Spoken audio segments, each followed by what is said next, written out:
What's up, golf friends? This is Jim Colton, and this is the Driven Golf Podcast. I'm here with the super producer, Joseph K. What's going on, Joseph? Hey, Jim. Not much. How are you, sir? I'm doing well. I got a question for you. What's that? How much of the President's Cup did you watch this weekend? I watched a decent amount. I'd say probably 2 or 3 hours worth.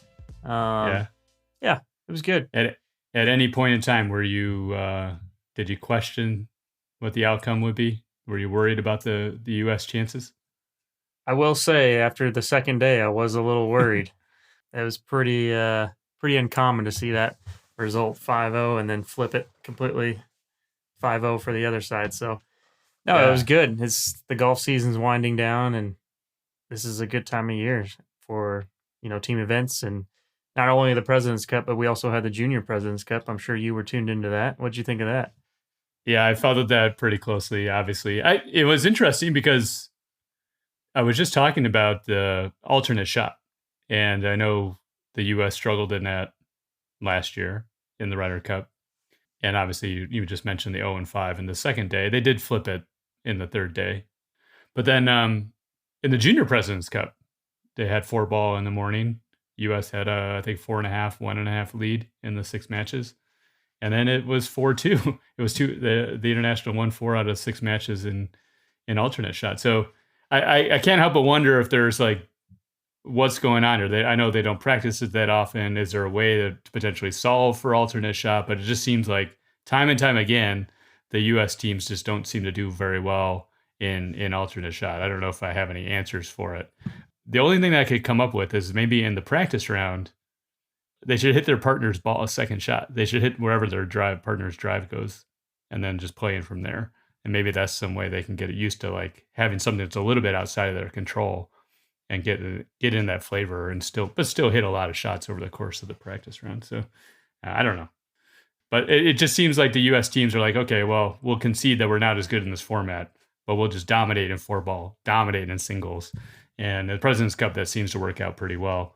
We haven't yet solved the Ryder Cup, especially when it's in Europe. But yeah, you mentioned Junior President's Cup. The U.S. team won 15-9. I would tell you that the matches were actually a lot closer than that. I think like 13 of the last 17 matches went to the 18th hole. So it really could have swung, either way. And you mentioned the foursomes. At one point, it was all international, but the U.S. team was able to swing 2 of those matches and still have a lead going into the last. And they did really well in singles. So in any case, congrats to the U.S. team. Congrats. Shout out to Logan Riley, who's had a really good year. He was the captain's pick for the team, and he went 3-0 in the matches. I think he was the only player to go undefeated over the course of that event. I mean, it was really just a first-rate event as far as I could tell. So shout out to the AJGA and their partnership with the PGA Tour on that one. Just a really memorable experience for those boys involved on both sides.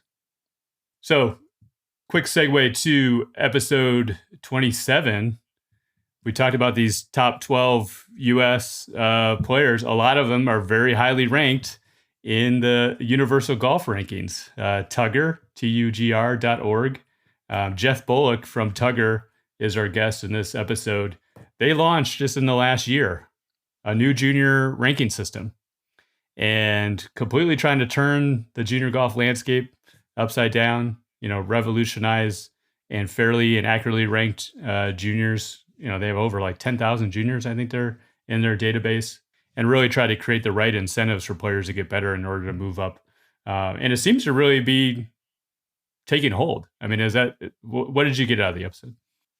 Yeah, absolutely. It was fascinating. If you go to the landing page of TUGR.org, it says the most accurate rankings in advanced analytics in golf. And I think that nails it because they're doing a lot of good things. I encourage people to go out and cruise on their website and go ahead and check out the top 10 golfers and play around with some of the tabs where you can find deeper analytics and some insights. It's really cool, and they've got some great data visualizations, and even the Live and Corn Ferry are getting a piece of them. So they're doing the right thing, and it's moving the game forward. So it's fun to see.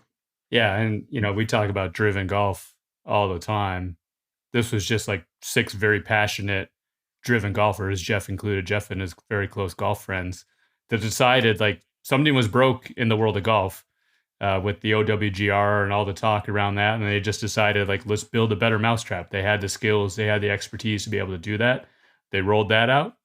And then they took a look at the junior golf landscape, which I don't know if they fully knew what they were getting themselves into, but they've taken that on full on. And it seems like even more recently, really adding value to college coaches on the recruiting. I think that's probably the biggest value add that they can provide. And you mentioned the analytics that they provide, which is like real turnkey, real easy to flip through and find out insights that could help a junior improve their game. So really encourage folks to take a look at that. It's TUGR.org. And I really enjoyed the time with Jeff. Yeah. And then we had our first test for you. So we'll see if Jim passes the test during this episode. Yeah, that's right. He asked me a couple of questions, I think. So yeah. So again, we're talking the best of the best junior golfers in the country and in the world on Angle of Attack with Andrew. We're continue this series of whittling down from 72 to 70. And in this episode, we really talk. I think it's really the first time we talked about like course management, like elite course management. And I don't want to give it too much away, but I think Andrew had a lot to add around just like learning from your mistakes and really managing your game, and a lot of the prep and pre-work that goes into planning out your plan of attack and having the conviction of sticking to that. So I encourage folks to stay to the end with the Angle of Attack episode and check out what Andrew has to say on that. So with that, this is episode 27 with Jeff Bullock from the Universal Golf Rankings. And Joseph, I will talk to you soon, man. Sounds good. Thanks, everybody.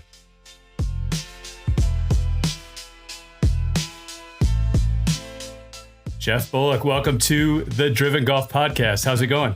It's going great. Thanks for having me. Yeah, it's great. It's great having you. I do want to let you know that Joseph, the producer, is here. We were just talking a few minutes before you joined, and he joked that he had a couple numbers guys together. We might be here for hours, so we may dive deep into this. So I'm definitely very interested to see what you have going on. Really excited about what you've brought to the golf analytics kind of landscape and also the junior golf landscape more recently. So Jeff, I think you and others have started this TUGR, this Universal Golf Rankings. I think first in the professional landscape and more recently on the junior landscape. And I'm really excited just to dive into that and all the implications, especially for junior golfers and parents, coaches, and folks that just want to follow junior golf closely. All the implications of like what you're trying to solve for, and what you're trying to achieve through this very, very ambitious, I think, effort. So I really have admired you from afar since you launched it. I think it was last year, right? Yeah, exactly. Yeah, thanks. No, we're trying to put a little stamp on the golf world, but happy and look forward to chatting, and we can go as deep as you want. I love going down rabbit holes. All right, let's do it. So first rabbit hole. Obviously you must be very passionate about golf. I see some golf pictures in your background, but in order to take an undertaking where you're going to go deep into the game from a number standpoint, you must be pretty passionate about the game. So what's your start in the game? Yeah, I mean, played my whole life. I had a pretty good junior career. I played in the junior world at Torrey Pines when I was 16. Played in the Western Junior when I was 17 or 18. And then I'd say the crowning achievement of my junior golf career is I won the Colorado Junior Amateur. Oh, wow. Congrats. And so that was, so it was a really good junior career. For a variety of reasons, I ended up not playing college golf, had some injuries, had a few other things, but here we are 20 years later, and I'm right back in it, trying to do the best I can. So love the game. I won't fully call myself a scratch golfer anymore, but still pretty close. Yeah, well, good for you, man. So what do you remember about that junior am? Were you holding on for dear life, or was it something that? No, I remember. We're crazy golfers, right? I almost remember every shot of that final round, right? Sure. Even though it was however many years ago. But no, it was just kind of head to head with two or three of us that were kind of in the lead. It was a three-day junior am stroke play. I'm from Colorado. In Colorado, the high school state championship, they split up between 5A, 4A, 3A. So the junior am's kind of the one place where we all come together. And so we're playing against everyone. And I'd say the one thing I do remember is we had a lightning delay on the 18th fairway. So we were in the final group. Oh They my were gosh. trying to get us in before the storm came. We were the only group left. And then we had an hour-long rain delay. And it was only a one-shot lead at the time that I had. And so, but then went back out, got up and down for par, and that was sort of it. So it was fun. I will say, for all the crazy situations that happened, I was almost disqualified at the beginning of the tournament because I almost didn't make my tee time on time. It was the one time, pre cell phones, I didn't print out my map quest like I should have because I figured I was just going to see it was a course I'd never been to. I figured I'd just get up in the area and find it. And anyways, long story short, I got there about 4 minutes before my tee time, hit a few putts, walked out there and shot 69. And I was like, oh, maybe I should do this more often, right? There's something to be said for that. Yeah, it's crazy. You remember that, all these years later. It reminds me, like, there was a college tournament at Olympia Fields just past week. And I think all but 3 teams, they ended up doing 36 holes the second day because they knew there was going to be storms. And I think all but like the top 2 teams had finished. So they had to come back the next day at like 7:30 and play like 1 or 2 holes. So, 1 or 2 holes, yeah. Yeah, that's kind of funny. Well, now if you won the Colorado State Junior Am, you'd get into the U.S. Junior. Now they have these exemptions into the U.S. Junior, so it's a big deal. I know. So I would have been past my time because I won it right after my senior year, so I would have aged out, but it still would have been a nice thing to say I would have gotten. Yeah. So passionate golfer, but it's still a pretty big leap to go from that to, I'm gonna revolutionize the golf ranking game. So how did that all? What's the origin story of TUGR on the pro side? Yeah, well, luckily it's not just me, right? I've got partners, which is good. But it all started about 2 years ago. We were on a golf trip down to Kiowa Islands, and it was right when OWGR had just gone through a formula change. So for all of us rankings nerds, we actually pay attention to that, right? And then it was right at the same time that they said that they weren't going to rank live golfers. And so you kind of had these 2 storms brewing at once where you went through a formula change. They said they weren't going to rank live golfers. And then at the Hero World Challenge, Tiger Woods came out and said that OWGR is flawed. And Rahm came out and said it's laughable. And Justin Thomas was tweeting that it needs to be changed. And so there was like all of this pressure going on OWGR from all these 5 different angles. And so we were sitting around the table one night and we said, well, what if we started our own ranking system? It kind of seemed like a seize the moment opportunity. And we looked around the table, there were 6 of us, and we're like, well, we all sort of have the skills to do it, right? I joke that I have no marketable skills, but the guys around the table do, right? We got the really smart data analyst and the website builder and everything. And it was kind of one of those few times in life that we said, well, yeah, let's do it. And then we actually did do it. And so then it really went to figuring out the methodology, which again, we can dig into the numbers, but we didn't want to recreate a points-based system because that's what OWGR is, that's what WAGR is. So once we kind of figured out the approach we wanted to take, we went all in. It took us about 3 months to build it, and then we launched the pro rankings in February of 2023. So in 3 months, you were able to collect all this information on all these pro tournaments, and I mean worldwide, right? I mean all the tours that are. Yeah. We on the pro side, I think we ranked the top 11 tours. So I mean, when I say the top 11, the biggest 11 tours. So we do not capture the Korean tour yet. We've been talking with them, but we haven't captured them yet. But pretty much every major tour, the top 10, 11 tours we capture. So let's dive in a little bit in terms of the methodology, because I think I assume there are parallels between the pro version and the junior version. So if I could summarize, like paraphrase it, and maybe we could get into it. I think it's a lot based on like head-to-head comparison between how players are playing against each other in the same tournaments on the same days. It sort of collects all of that information and then tries to come up with a ranking that makes, I guess, the most sense of that kind of pool of information. Is that one way to think of it? So it's head-to-head matchups using relative strokes. So, if you and I play in the same tournament the same day, you shoot 70, I shoot 72, you beat me by 2 shots, right? Which would be the same thing as if you shot 80 and I shot 82. You still beat me by 2 shots. So we're not looking at absolute scores. It's not a stroke average. It's a relative ranking to your peers, but then blow it up 30,000 feet where I have relative rankings to 500 different players. Because on average, the average pro plays against about 500 different competitors every 12 to 18 months. And so you've got all these different lines going out to all these different players. And then you think of secondary connections, if I've never played Joseph, but you've played him, right? And he's played me, then we can figure out a triangulation to someone else. And so the methodology sort of came down. The best example we use is a satellite example. And that is, the question I always ask is, how many satellites do you need to pinpoint your exact location on Earth using GPS? Do you know what that is?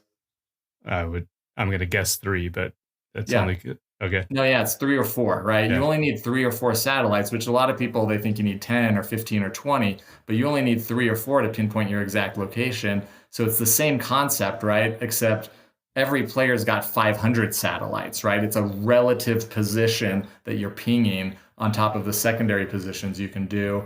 And then you throw it into a cloud optimizer, which again, getting really nerdy into it. We're not doing this on spreadsheets. We're doing this in a real robust cloud computer that can take all of the connections. Again, we're literally talking millions of connections between all the different golfers in the world and how they're connected. And then you run it through the optimizer and it outputs the rank based on all those interconnected relationships.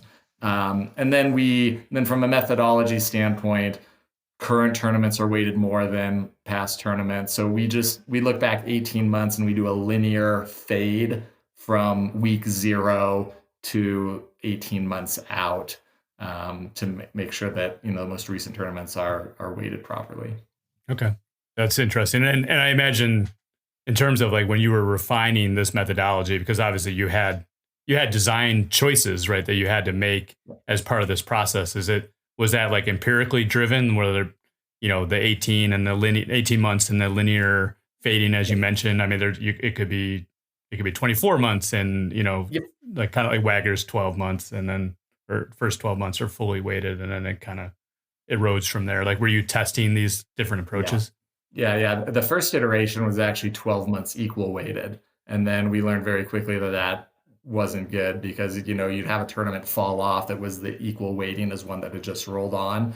And so, yeah, it was a lot of testing, a lot of back testing, a little bit of, I guess you say a lot of trial and error until we refined it. And so we settled on 18 months linear fade because that consistently was the most predictive. And so one of our core, I guess you could say, beliefs or core values is that accurate rankings by definition are predictive of what should happen, right? So if you show up at a tournament and those ranked 1 through 10 are there, if everyone played perfectly to their skill level, they would finish 1 through 10. Of course, that doesn't happen because it's golf, but there is a standard deviation by which you should be close to your pre-tournament rank. And so the more we kept testing it, refining it, the 18-month linear fade was the most predictive on a forward-looking basis.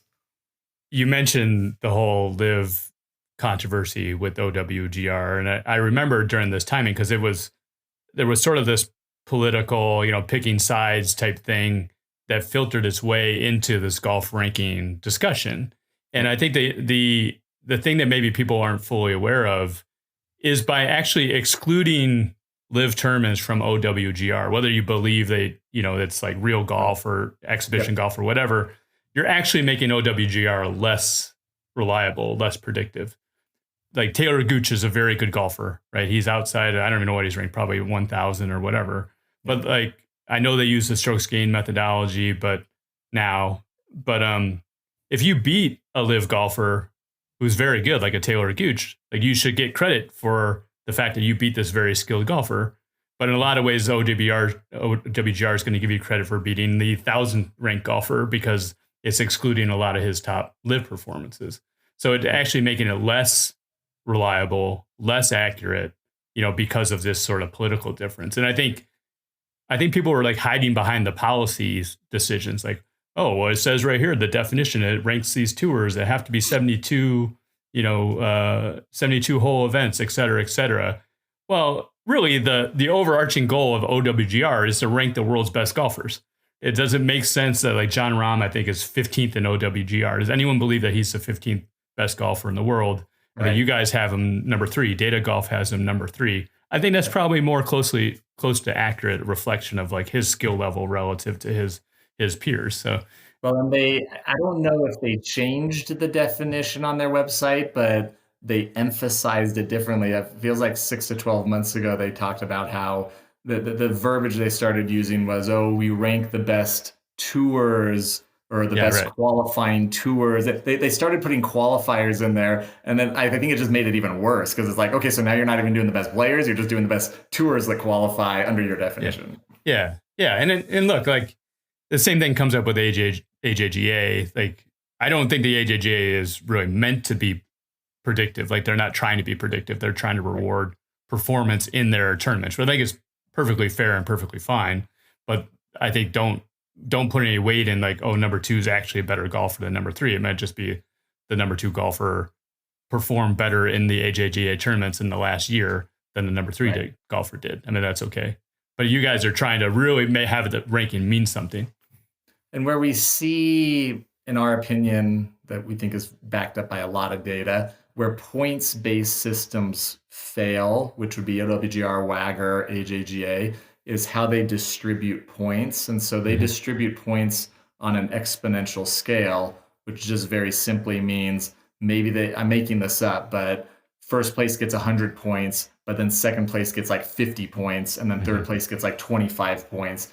And the reality is that the skill level difference between first and second place probably isn't 50 points on their scale, right? For whatever scale they created, Right. but that's how all the point systems work. And I understand the arguments on every side, but if you're really trying to rank someone based on not just winning and skill, and I've gotten into a lot of, we'll just call them constructive discussions back and forth with people on Twitter about how you value a win. I mean, it's just when you get down the rabbit hole, it's like, well, how do you value a win? And so they're saying, oh, the exponential scale is how you value wins.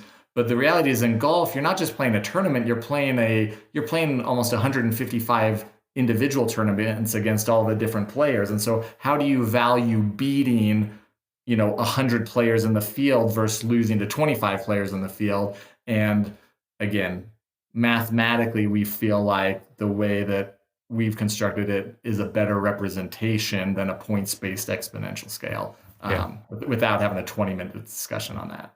Yeah, and I think the other thing that OWGR, I think any missed cut is 0 points, I believe. Correct. Right. So if you miss a cut by 1 in the US Open against whatever 156 of the best golfers in the world, literally, you get less points than making the cut by 1 in some very small tour. I think people lose sight of that. Yeah. Well, I guess the last example I'll give, which I love giving, is that when Sam Bennett finished 16th at the Masters a few years ago, he got fewer WAGR points than finishing like second place at a random college tournament. And so I always say, is finishing second place at a random college tournament worth more than 16th at the Masters under Masters conditions? No, but like that's the way the points fell out. And that happened with Shipley this year. It happens with every amateur that makes the cut at the Masters, and it just drives me nuts every time. We don't want to go to WAGR, otherwise we will be here all night. But exactly. Yeah. But it's just the illustration of points-based systems. Whenever I talk about rankings with folks, I always bring up this point. Is like part of the reason I think we were drawn to the game of golf is the elegant simplicity of the score. Like if you and I played each other and you shot 71 and I shot 73, there's no way I could say like, oh, I had a better swing than Jeff. I'm actually a better golfer than him. Like you beat me that day. Like it's completely cut and dry, right? And if you did that 10 times out of 10, there's no way I could say that I'm a better golfer than you, right?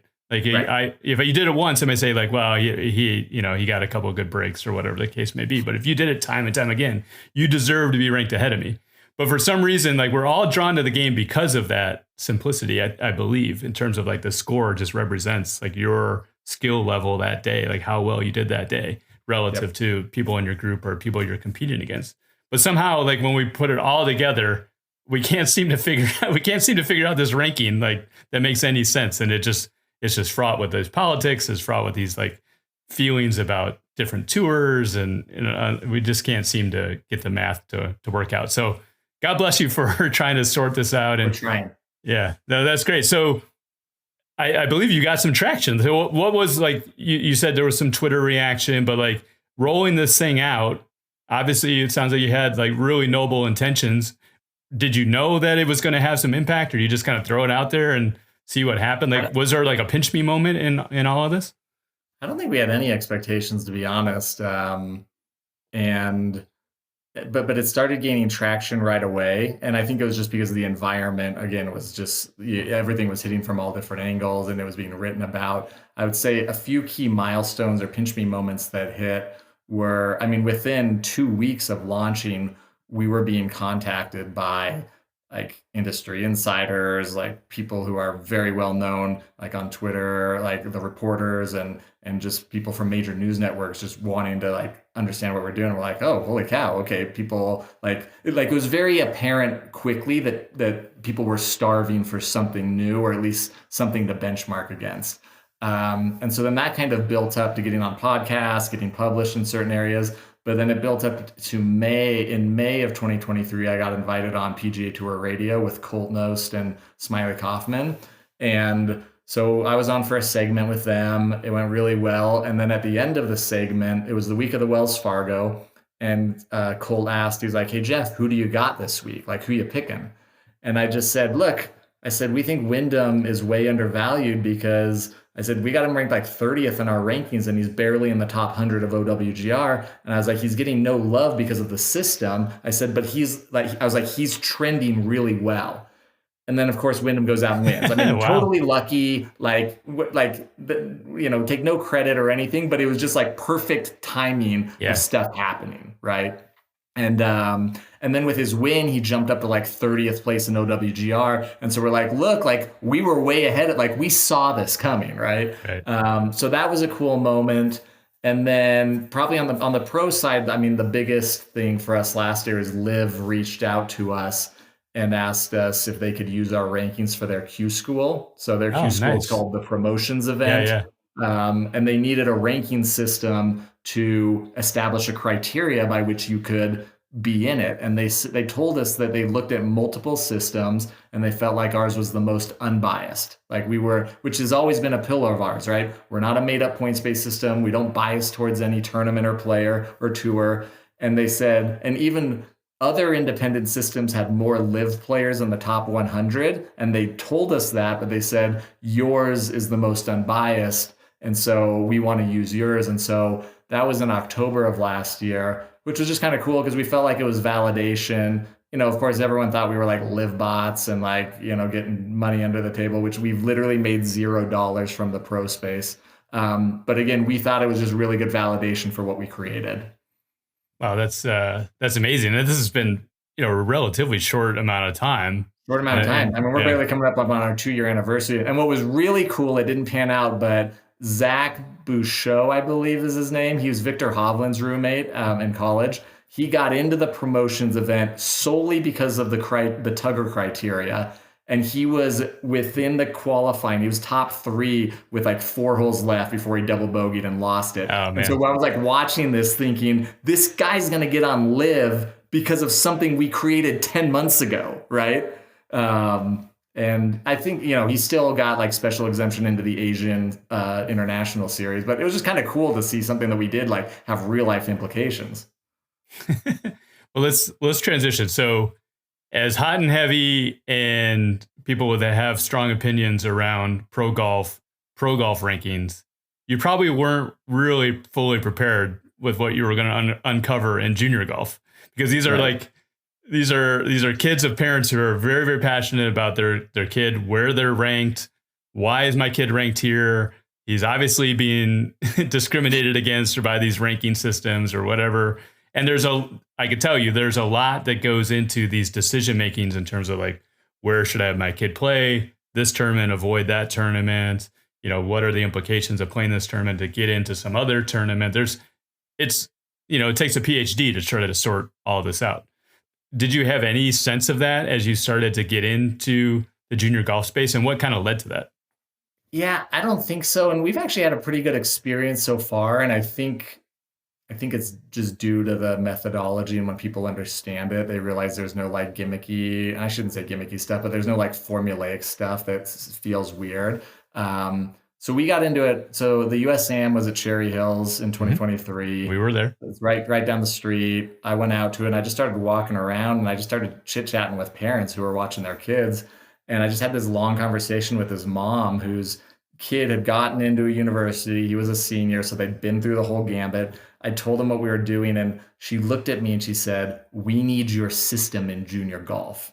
And I was like, okay. I kind of like took it half-heartedly. And so then I started texting my partners and I was like, hey, maybe junior golf should be our next frontier, right? And so we looked into it, and then we started diving into like actually see what the landscape was. We had no idea, right? I mean, I don't even know if junior golf scoreboard was around when I played junior golf. It might have been. And like when I played AJGA was really just starting to hit its stride, but like getting into an AJGA event, you just had to sign up for, right? Back 20, 25 years ago.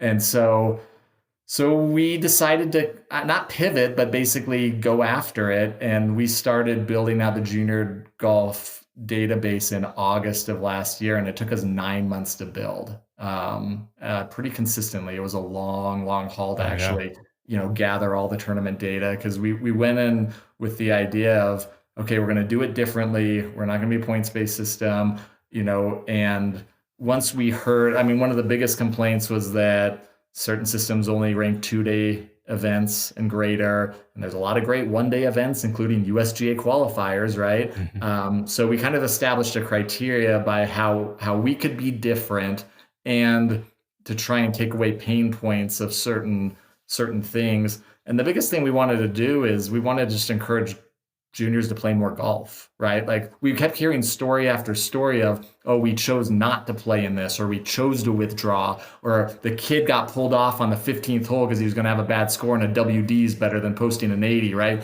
And we're like, what is going on here, right? And so we were trying to figure out how do we disincentivize these bad things that have sort of creeped into the game. So I'll pause there. That was sort of the like impetus of it. And it took us 9 months to build the database. And then we launched it in March of this year.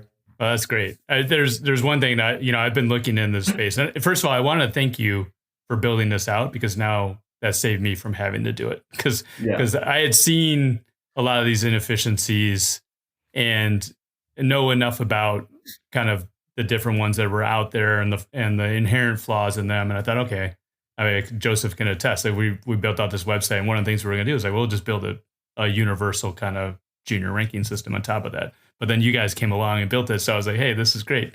So I probably would have done it on a spreadsheet, honestly, at first. But in any case, one thing is I was doing some investigation around like how like Microsoft like ranks like gamers, because they're doing it on the fly. They're doing all of these data points, and they have this thing called True Skill, and there's a white paper. I'd encourage anybody to look for it. But one of the things they said in there in the white paper is that any ranking system, the ranking should align to the incentives of the game. The incentive for any ranking system for golf should be to like learn from your previous experience and then try to get better before your next tournament in order to move up the rankings, right? It isn't like I'm going to avoid this event because I actually be better off and my rankings will improve if I don't play. Right? You want to prove yourself in the field of play, and that only comes by improving your skill level such that you have a better chance of winning that event or beating more of those competitors than you did before. And over time, if you do that, your ranking should go up over time. So it's very interesting. You kind of hit this perfect storm of like people wanting this information, like wanting to know how to get their kid, more highly ranked, more fairly and accurately ranked. Because there's a lot riding on these tournaments. There's a lot riding on junior golf in terms of opportunities and doors that can open as a result of it. So I definitely appreciate the amount of effort. I mean, this must have been huge to collect all this information, because like the pro tours, you have this finite set of tours and tournaments that you're tracking. You're probably finding out about tournaments and events like every day, every week that you didn't know about or weren't including previously. Is that right? Yeah, no, the tournament database, it was the biggest and continues to be the most ambitious part of the entire project that we do.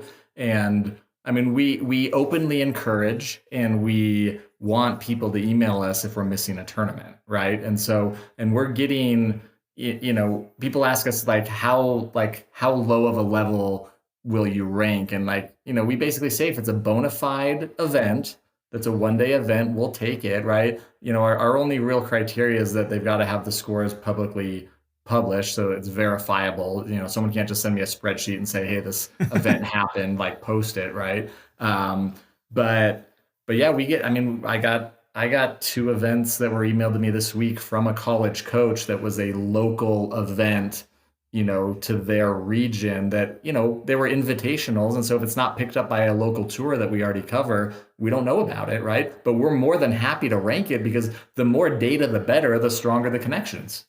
Yeah, that's fantastic. And I noticed the one that you've done, this past summer, especially, is you're noticing that the elite golfers, the ones at the top of the list, which you probably want to make sure that you've got a good feeling about that top of the list, right? Just like folks are going to the pro, and if they didn't see Scotty Scheffler number one and Xander number two, they would probably question your methodology, right? So it sort of has to fit. Well, and amateur events, I think you're alluding to that, or maybe you mentioned it. I mean, we're trying to capture all amateur events because the top players, the top 10, 20, 30 players actually don't play a ton of what would be classified as junior events, right? And so we have to capture the amateur events if we want to, collectively get everyone. Yeah, and I think that's been a great addition, and I think a competitive advantage that you guys have relative to Junior Golf Scoreboard, which is only going to be junior events for sure.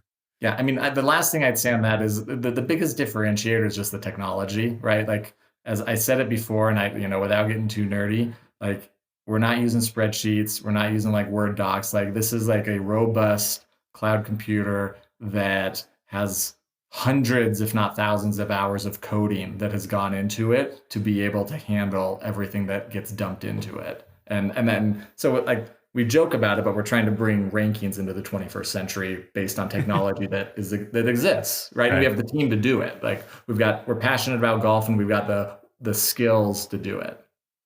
So the other half of the equation here we haven't even talked about is, I think, if you go at any of the top 10 golfers, I think in your ranking system, you can get a flavor for this in terms of like the depth of analytics, right? And information, because you have all this information from these, and you're showing it and visualizing it away in very interesting ways that can drive insights to a parent, to a player, in terms of how they can actually improve their ranking. So can you talk a little bit about that at a high level, and then maybe we can get into a little more detail after that? Yeah, so we are, I guess, high level, we're a three-pronged platform. The first one is rankings, the second one is player analytics, and the third one is a college recruiting platform for college coaches. So the analytics side, you mentioned it. Anyone can go to TUGR.org, click on any of the top 10 players and see what the analytics platform looks like. That's sort of our version of a free trial, right?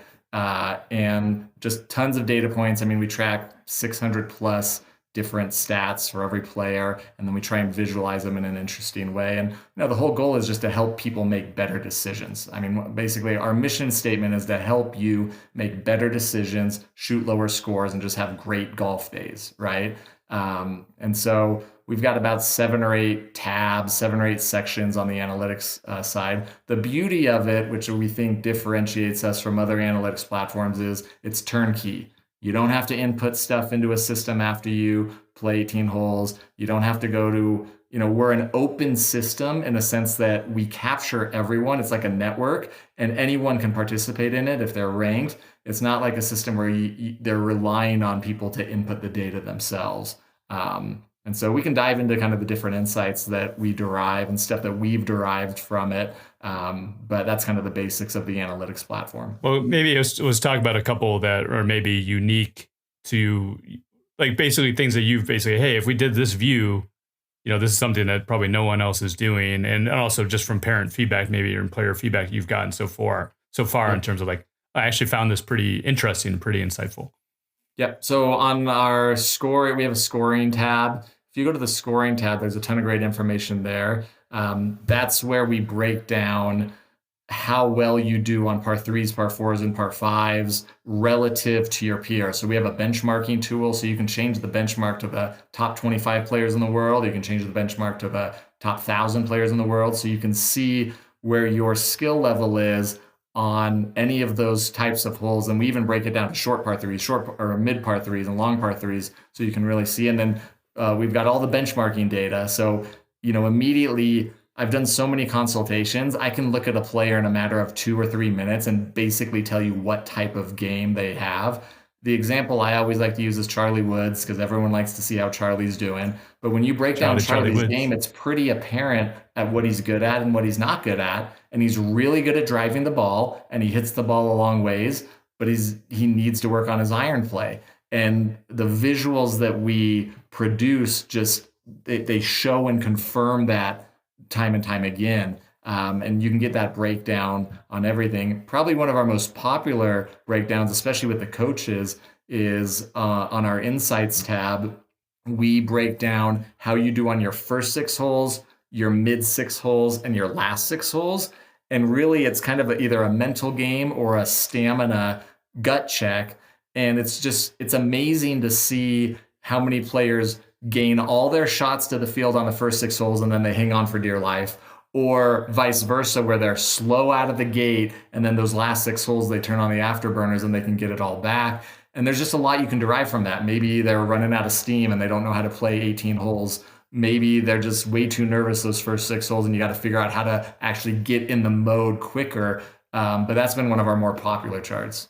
That's interesting. I actually did look at this for my son because he seemed to be struggling in the middle of rounds. Joseph is smiling, but then I actually ran the numbers and they didn't support that. But one of the hypotheses is really just around managing your energy level, your hydration level, and your fuel level, as opposed to a lot of kids are maybe waiting until the turn.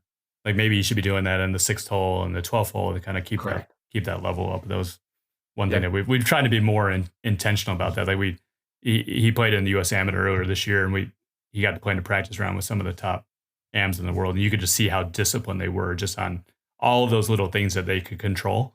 And I think that's one of the takeaways that we had from that experience. So, yeah. And we got lots of stuff. I mean, we've got a weather tab. We subscribe to a publicly available database of weather. So we match the weather to the day of the tournament, to the city. So we can basically tell you how you do in sunshine, how you do in rain, how you do in heat, how you do when it's super windy. And we've had coaches from the Midwest conferences tell us they look at the wind data because they play half their tournaments in windy conditions. So they got to know if people can play in the wind or not. Yeah. That's really fascinating. And one thing, you mentioned the benchmarks. One of the benchmarks that I really liked was you had basically the benchmark for somebody that was in the U.S., like a U.S. junior level player, which I think really every junior golfer is likely going to be trying to qualify, or they have goals to qualify for the U.S. junior in the future. So you're giving them, a benchmark in terms of like how they compare to that type of person in the field. I thought that's really interesting. Yeah. So that's our analytics platform. We're going to keep building it. I mean, I don't want to say this is like version 1, but it kind of is version 1. And, when we come up with a new idea or get feedback for a new chart or how to visualize something, we just add a new tab and it just becomes part of the package. So our goal is that in a year from now, the analytics platform is 50% bigger with more insights that you can derive. One thing I wanted to ask about, and maybe this is getting in the weeds, but there's something on like driving, not necessarily distance, but like driving quality. There's some ranking of that. And I wasn't exactly sure how that was quantified or what that was meant to represent. So are you looking at like the distance of the holes and how they scored? Yeah, we can basically back into how efficient, I think it's driving efficiency. Okay. We can basically back into how efficient you are with the driver off the tee by triangulating your different scores on the different lengths of holes. And so it's the high level is it's a way to basically pinpoint, hey, are you a good driver relative to your peers, or are you a bad driver relative to your peers? Okay, that's interesting. And then in terms of, you probably dove into this data, you said you've done consultations, but just your general observation, what separates kind of your good junior golfer to your very good junior golfer, and then your very good junior golfer to, these really kind of these top 10 juniors? Are there key traits? Because that can be very instructive to somebody who's trying to get from this one level to the next one. Yeah, so I'd point to three things, and so I'm giving a presentation this Friday night to a bunch of junior golfers. A lot of them are top 100 golfers at a big tournament, and this is going to be one of my key takeaways. But three things that I point to. The first one that I really had no idea had such a high correlation to how well you play is your double bogey rate. So double bogeys, we all know are killers to the score, but I think they're even more killers to you mentally, and like it affects you even after you get the score. So your double bogey rate has a higher correlation to where you are ranked than 93% of all the other stats that we track. It was Wow. just amazing of how correlated it is. And so to give you some ideas, the top 500 ranked junior boys, 499 of them average less than one double bogey per round. So if you're averaging more than a double bogey per round, you're probably not trending in the right direction, right? And then take it to the top 100. 71 of the top 100 ranked junior golfers average less than one double bogey every 2 rounds, right? So they're getting a double bogey maybe every 40 holes, every 45 holes or so.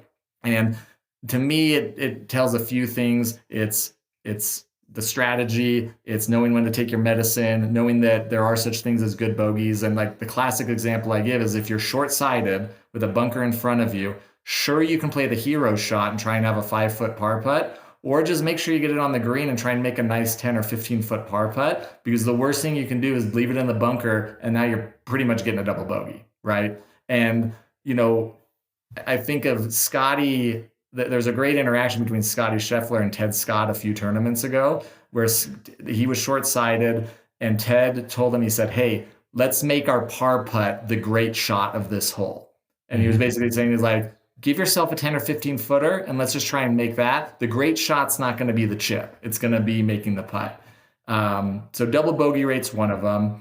The second one I'd point to is bogeys on par fives, right? And so these first Killer. two are actually, if you know Tiger Woods' 5-point Yep. system, these are part of Tiger Woods' 5-point system, and the data shows it's exactly true. Is you got to avoid double bogeys and you got to avoid bogeys on par fives at all costs.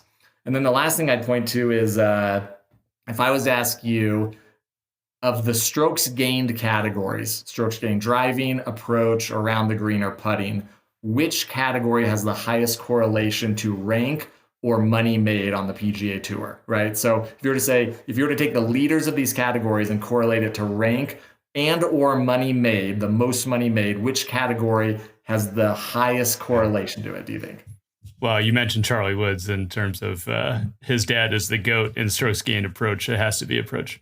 Yeah, it's approach, it's iron play, Yeah. right? And so I mean, and I would say 9 times out of 10, people, that's not their first answer. They're like, oh, it's got to be putting, right? Oh, it's got to be short game. Oh, I got to hit it far off the tee. It's your iron play. The best, you can be a great iron player and an average putter, and you're going to be better than an average iron player and a great putter.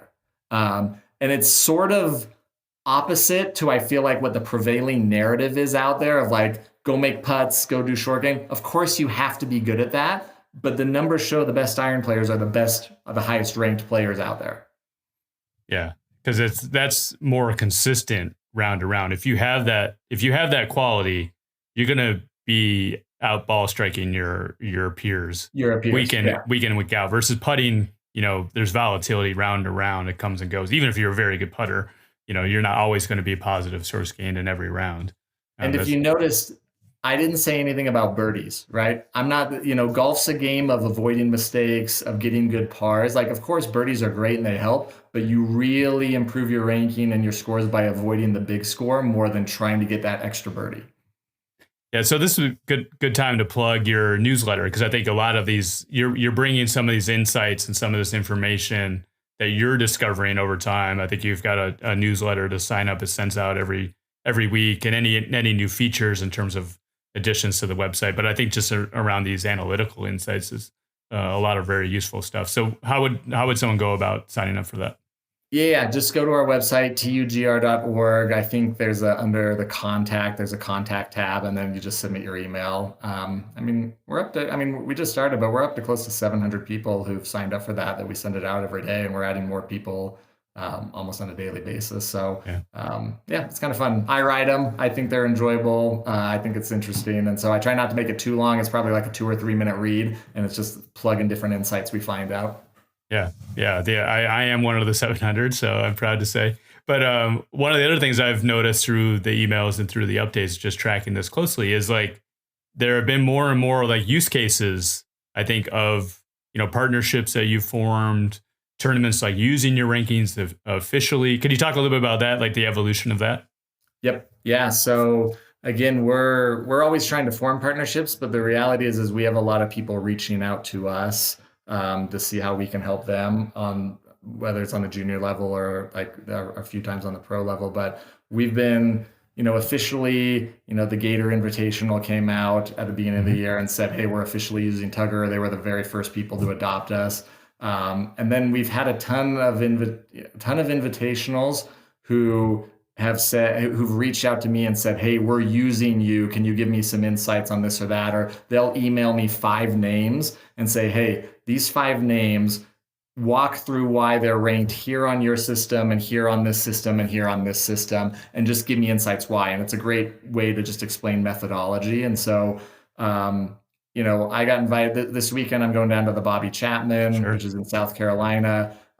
It's one of the bigger junior invitationals in the country. I mean, we see field rankings every week because we input them for tons of tournaments. And over half the field is a top 100 golfer. And they asked me to come down and kind of talk through just our system and kind of give them analytical insights. So our goal is just to be a resource, right? So if you're a tournament director, if you're a tour director, we've had tours reach out to us because they want to do rankings for their junior tour, but they don't know how. And so we've talked about just plugging our system in. So any way we can help and provide opportunity, just whether it was, have we talked about the Corn Ferry Tour opportunity? Did we already go over that? No.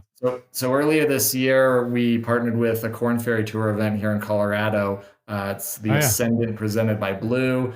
They've been ranked the best Corn Ferry Tour event 2 of the last 3 years. It's a great event.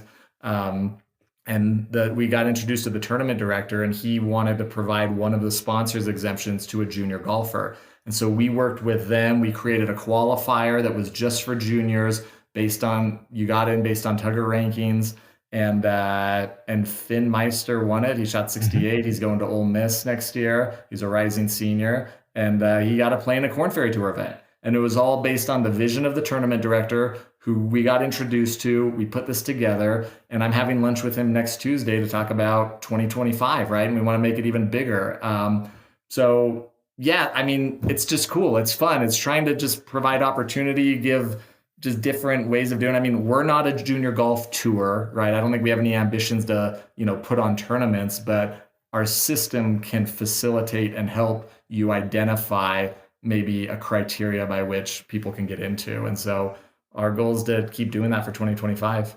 So that's the distinction, just to clarify. So when you mentioned the Gator Invitational, they're getting, they're getting these applications to this event. They probably have 5 times as many applications as they have spots, right? So they're using TUGR as, is it the definitive entry criteria, right?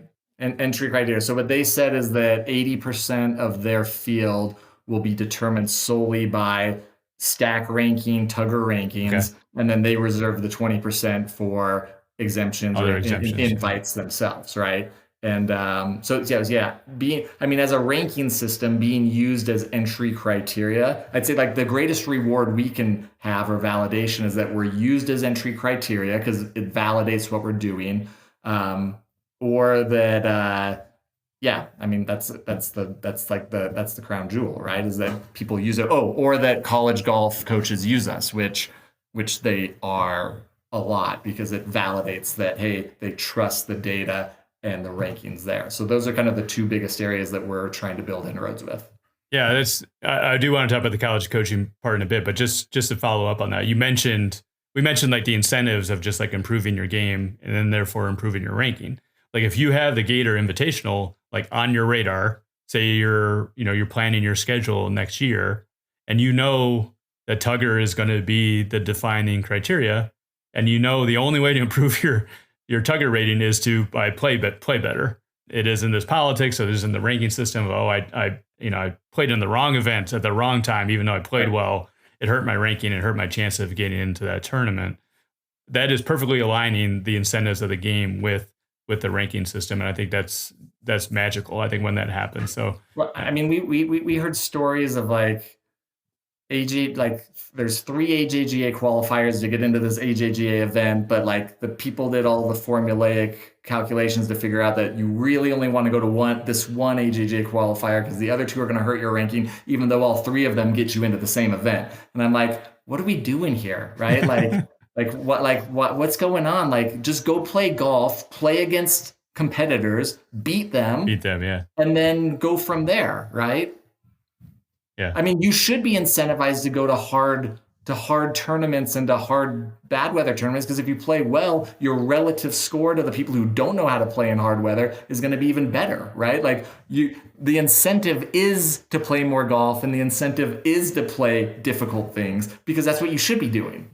And that's probably a great segue to the college coaches, because like if you can demonstrate that you're willing to take on a challenge, you're willing to take on a tough field, and you are a relish in beating a lot of those top juniors, like that's the stuff that sort of gets noticed. Like if you can, shoot a 70 in really tough conditions where the rest of the field is, shooting 75, 76, like that's the stuff that coaches want. They want that grit, they want that competitiveness, and they want folks that aren't going to shy away from a fight, right? Yeah. So like, how have you made inroads into that space? Yeah, so I'd say 2 things is when we built our recruiting tool, we did it with the idea that we wanted to build it 10x better than anything that was out there, right? If we just replicated stuff that was out there, then like there's going to be no incentive to switch.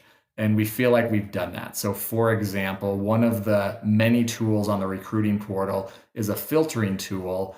Now, right now on a few different systems, you can filter by grad year and geography.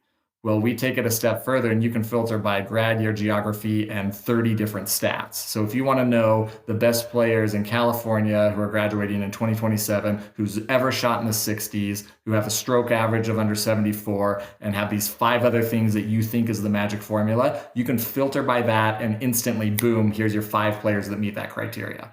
And what happens is all of a sudden you start identifying these 7th graders, 8th graders, 9th graders that meet a criteria. Maybe they're playing shorter courses right now, but they're already showing that they meet a criteria that you like, and you can identify them first because it's the only tool that can pull in not just rankings, but any statistic that you want, and you can filter by it.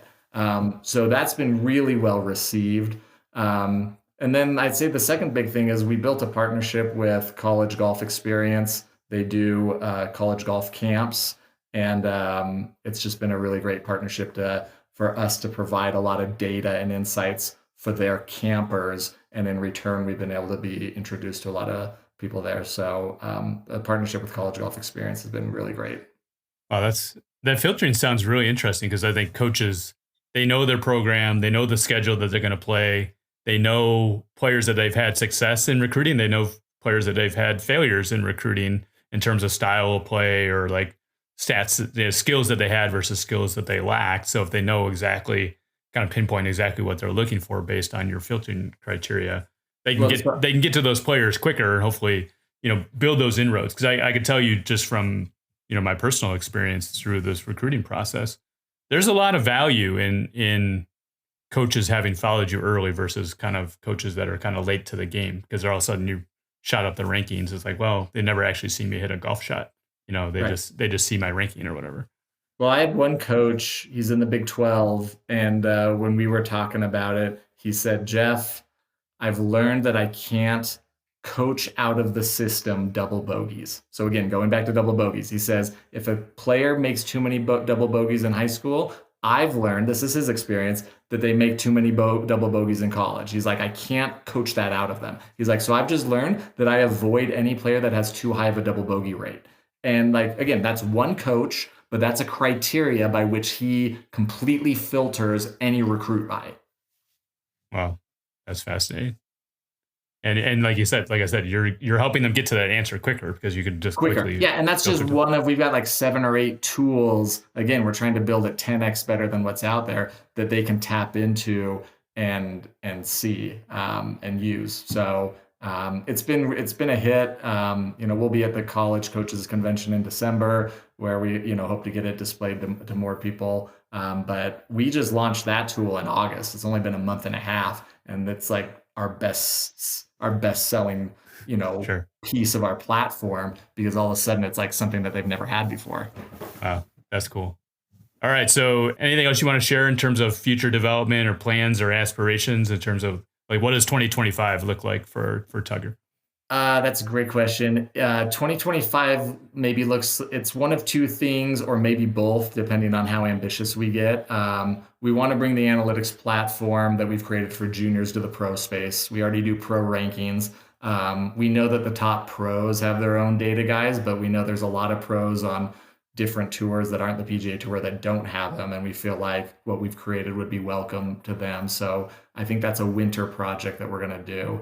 And then doing amateur rankings, right? All That's right. what we're missing, right? I was hoping you said it. We've got the juniors, we've got the pros, and we're just missing the middle. And if we do that, my biggest goal with this whole project is if we can do that, then we can actually like cross-pollinate and compare, and we can go sit down with a college coach and be like, hey, this junior literally right now will plug into your number 4 man. Like this junior, like we can accurately tell you that they will slide into your starting 5 tomorrow because we can accurately compare everything. I don't know if we get to that in 2025. I hope we do. But like that's the next big thing is we've got the barbells. We gotta get it out. Well, that's the white whale, I think, because your name is Universal Golf Rankings, right? So I think universal to me means if you are being able to rank all the way across the spectrum of pro, amateur, and junior golf, because like one of the things you had to roll off the 2024 grads off the junior ranking system. There's a lot of good information there, and then those players. Like a Jay Lang Jr. is having success in his first college tournament. Well, a junior who played against Jay Lang and maybe played against him well, like that should indicate that hey, I'm actually a pretty competitive junior golfer. But if you had to like sort of just throw away that information, for lack of a better term, like you're losing valuable information, right? And it's the same idea of you've got Miles, you've got Blades that are playing in pro events, so like they are literally cross-pollinating with professionals. They have links to the professional game now, not just through those events. Nick Dunlap played in a number of events, right? Dunlap is only a year out from playing in the USAM. We look back 18 months, Dunlap still has connections to everyone in the junior and college and pro game right now that, they're getting weaker, but he's one person of a lot of people who can do that. So as long as we can prove the math that the connections are sound, our goal is to truly be the universal golf rankings, and you can strip out the titles of pro and amateur and you just have a rankings. And how do we not know that your son or Blades or Miles isn't the 500th best player in the world? Like how do we, maybe they are, maybe they're not, I don't know, but we have the system that can do it because we have the tech that can do it. We just, getting the database of tournaments is just so laborious that we have to do it systematically. That's why we did pro first, then junior. And if we can get the middle in there, then we'll have it.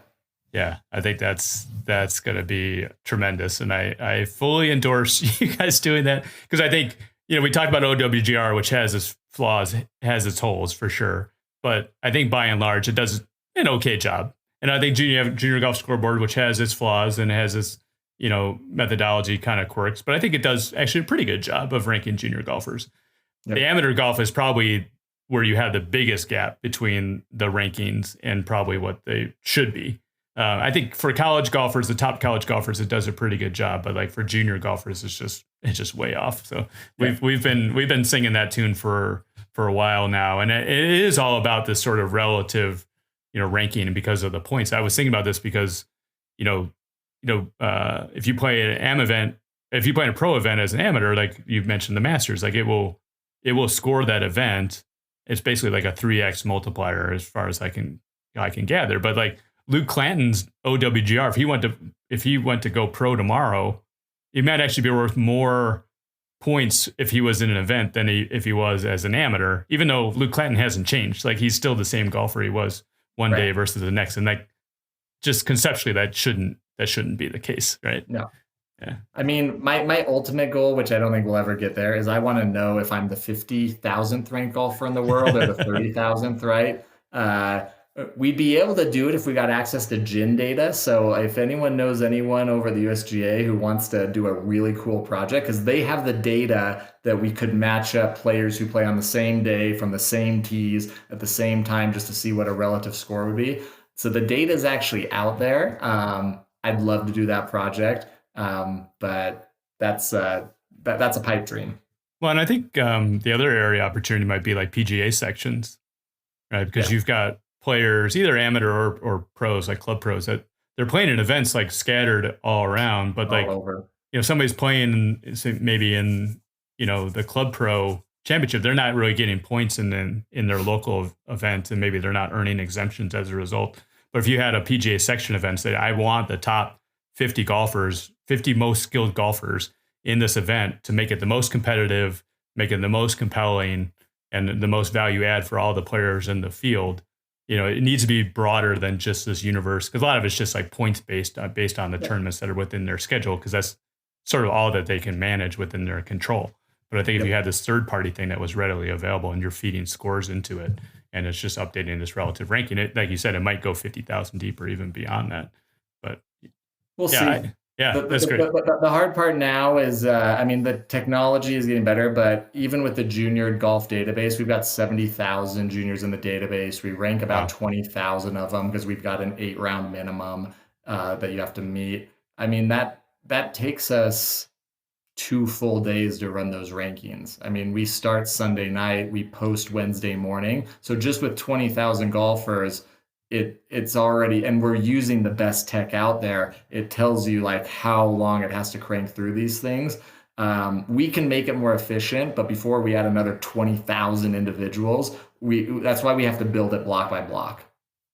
Now, what about on the junior side, getting more robust on international events? Because I know it's the top 2 guys in your rankings are both international players, but you're basically ranking their performance in U.S. events, like USGA events and that sort of thing.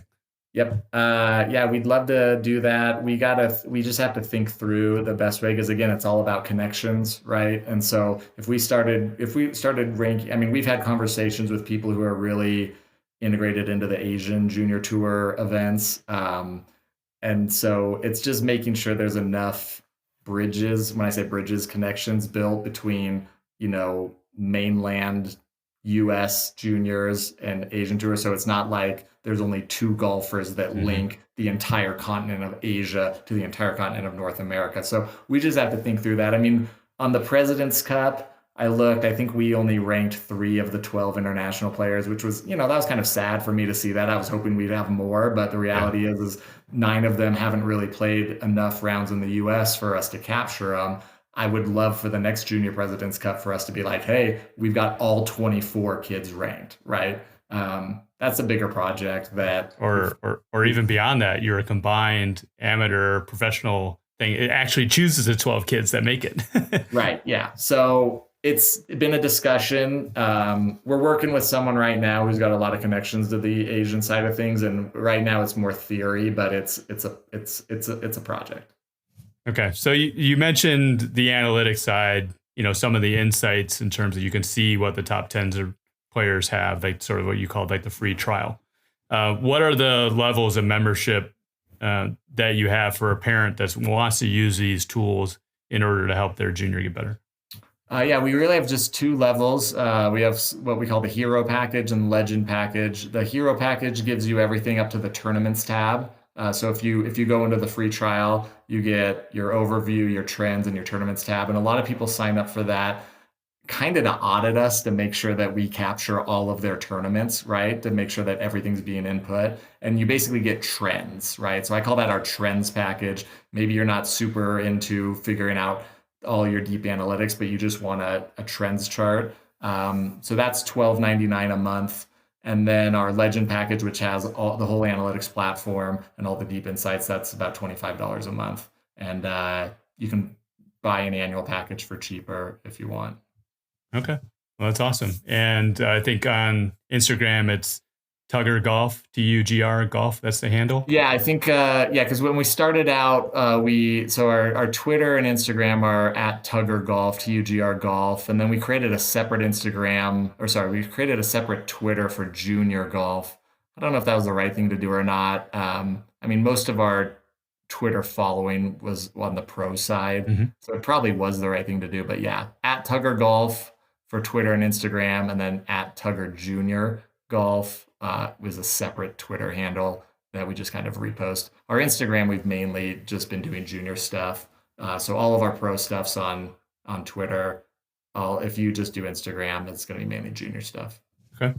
Oh, this has been awesome. Thanks for first of all for undertaking this effort, you and your colleagues.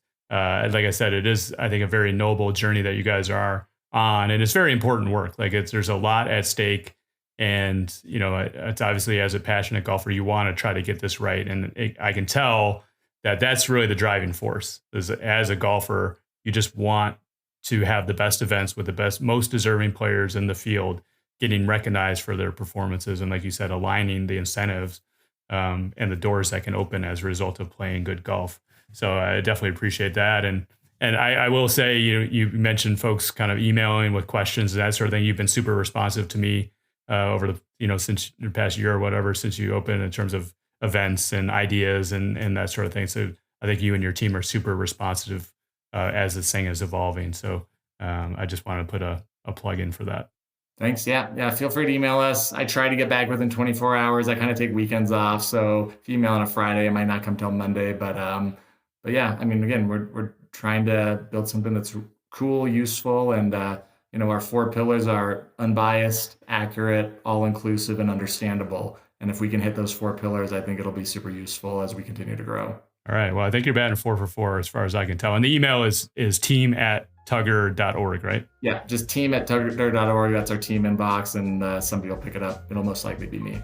All right, Jeff, we really appreciate the time, and look forward to see the evolution of everything you got going. All right, thanks, man.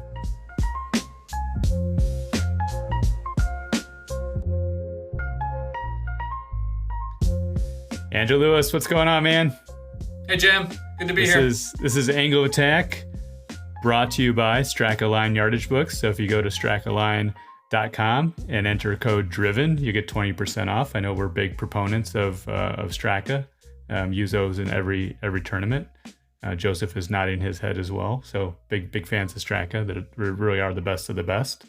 But yeah, we last time we started off and kicked off our 72 to 70 series, and like we said, this is like the super elite category of getting into like the top 10 or 12 golfers in the country. And it's really those finer things that we talked about last time around, really just trusting the process and the discipline and the commitment in order to get from that 72 to 70. And not everybody's going to get there, frankly. Yeah.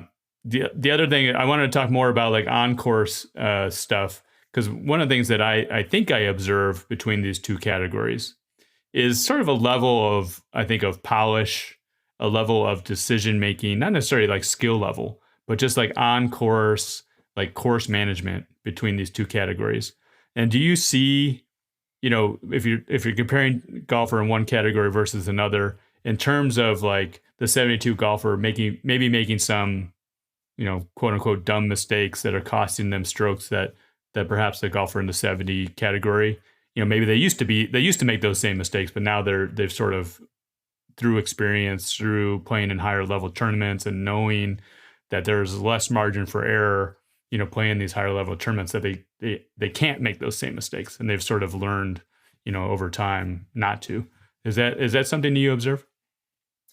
Yeah, for sure. I mean, I think you hit the nail on the head when you said it is discipline. And I think discipline for different parts of your strategy kind of pops up. For example, like there's not for the most part with a tee shot, there's not like a yardage guideline. Like if you're hitting your driver, most of the time you're trying to hit as far as possible. Where with an approach shot, everything becomes about yardage. And so I think you have to kind of look at it like, am I being disciplined on my tee shot strategy? And what would that even mean? when you think about juniors, I mean, most of them are doing practice rounds. And what should you be doing during a practice round? You should be coming up with a tee shot strategy based on, anticipated tee boxes, anticipated wind, temperature. Like maybe it's going to be blowing 30 or out of the north and 30 degrees. I mean, we had an event earlier this year like that. And so like based on that, I'm going to hit this shot. What I see happen a lot with juniors, even elite juniors, is that they create a game plan and then they just don't stick to it. And you have to go back to like a practice round. You're sober minded. You're thinking very, very clearly. Like you're just deciding like, this is what I should do. And for some reason, when we get in a tournament, whether it's like, I don't really want to hit my 3-wood or I really want to force the issue, I would say a majority of tee shot issues come from when we have that mindset. Like we're trying to like make up for something or we're avoiding something that we're not comfortable with, which if you really think about it, most likely before the event, you kind of knew you weren't hitting your 3-wood good or something like that. And so I think if you're going to have a tee shot strategy, like as best as you can, you're going to reward yourself if you just stick to it. When it comes to the approach stuff, I think this is much more difficult to be elite at. If you think about all of the things for an approach shot, I mean, you're talking about yardage, adjusted yardage based on elevation and wind and temperature, the lie, what type of shot you're trying to hit, draw versus fade. So there's a lot more, where the pin is, what's the front, what's the back. Like if you think about a tee shot, there's none of that. So I just think there's a big gap with most kids with like what they think about an approach shot. If you ever play with a professional that's really like, you don't think they're that good, but they go shoot 65, like this is the stuff that they're really, really good at. They tend to hit quote unquote the right shot all the time. And with juniors, it's just kind of like, we laser the flag, it's 160, I'm going to hit 9-iron, and it's like it just works out. Like they're not processing stuff like a PGA Tour player would. And of course they shouldn't, but like that's something that they should desire to get better at. And then when it comes to on and around the green, it's kind of like we talked about. If you have a hammer, everything looks like a nail. So you're going to choose shots, based on what you can kind of do. So the deeper the toolbox, you're going to see a lot more shots. You're going to have, many more things at your disposal. So short game putting might be a little bit different as far as the golf IQ.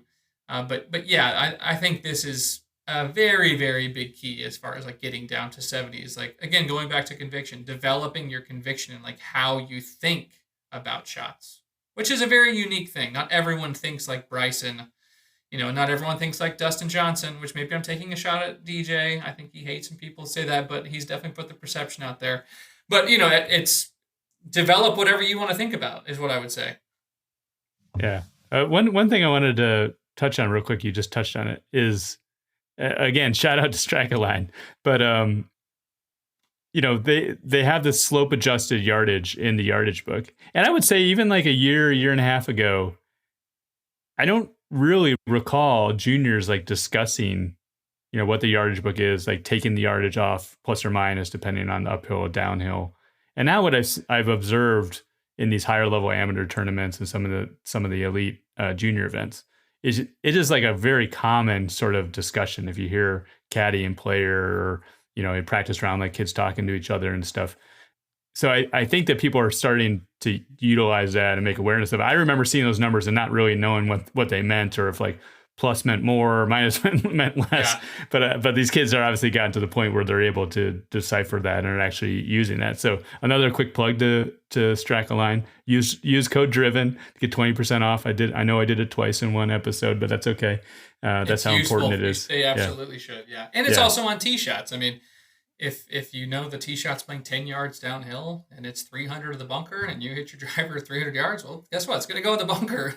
But those are the kind of things that you see happen. It's like, well, why did you hit bunker? Why'd you hit driver?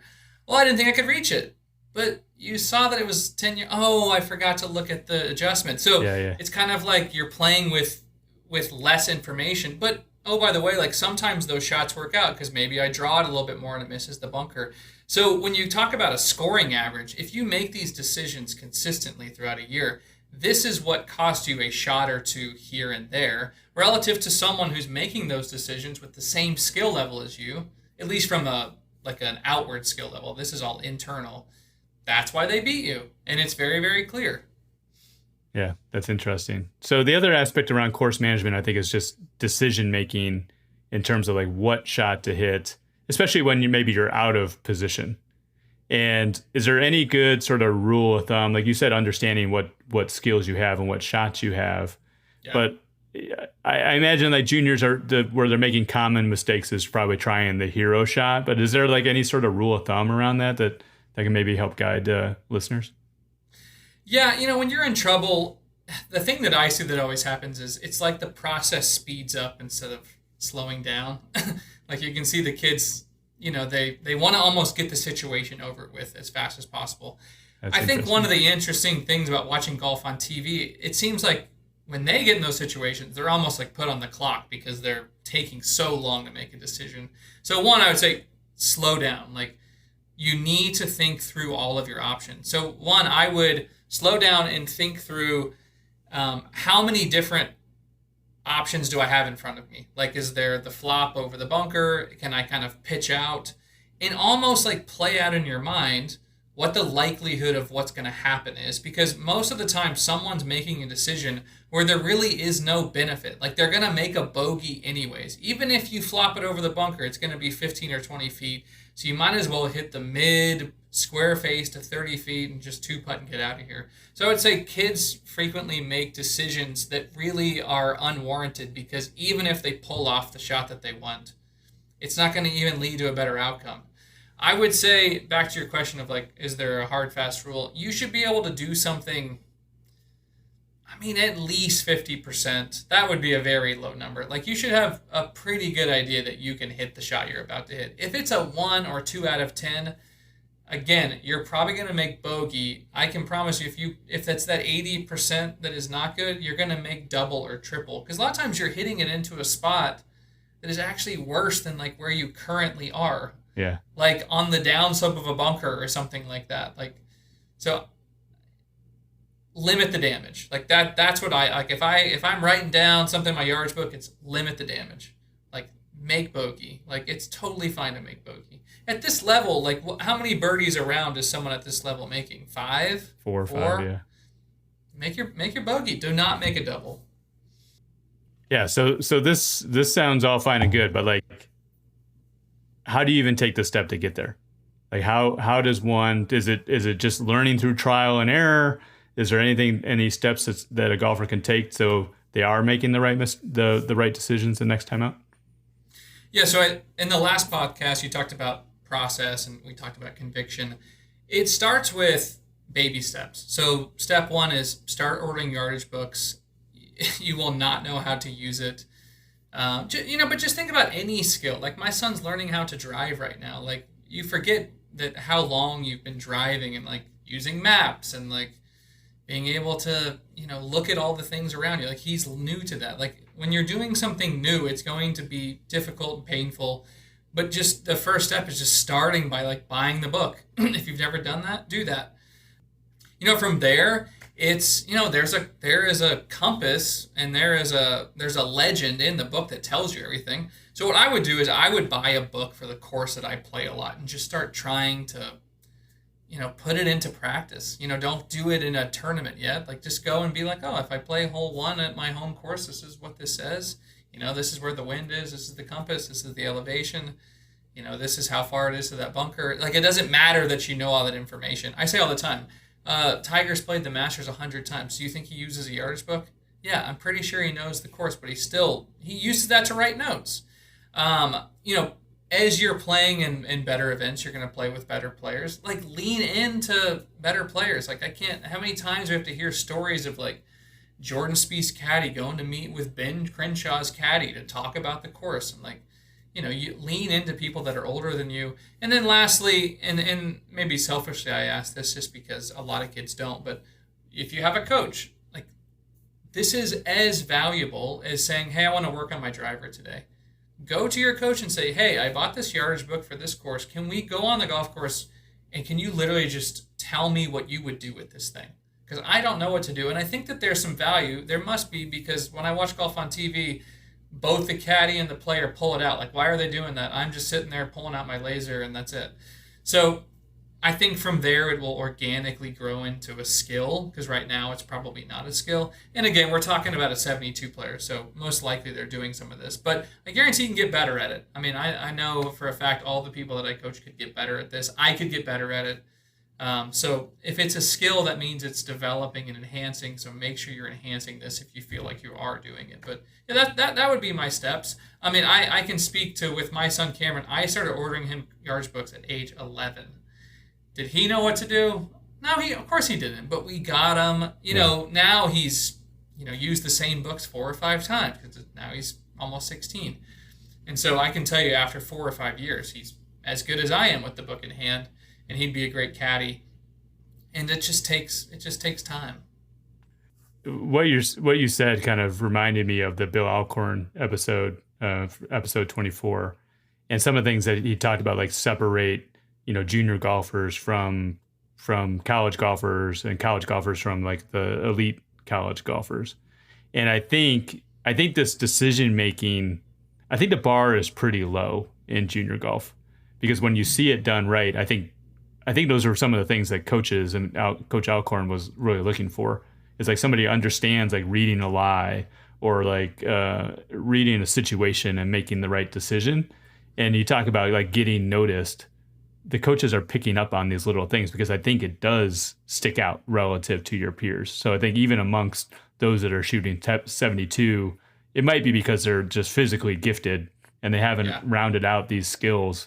But a coach that's seeing like, oh, this guy really has this opportunity. Maybe they think like, oh, I could coach that out of him.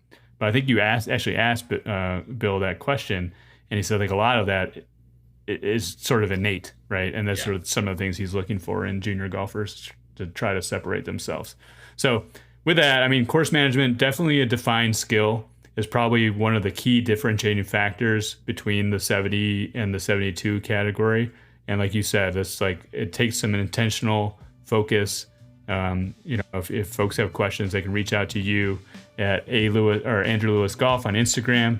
I'm sure you tackle some of these topics in your videos and your YouTube channel as well at Lewis Golf. So really looking forward to continuing this conversation next time.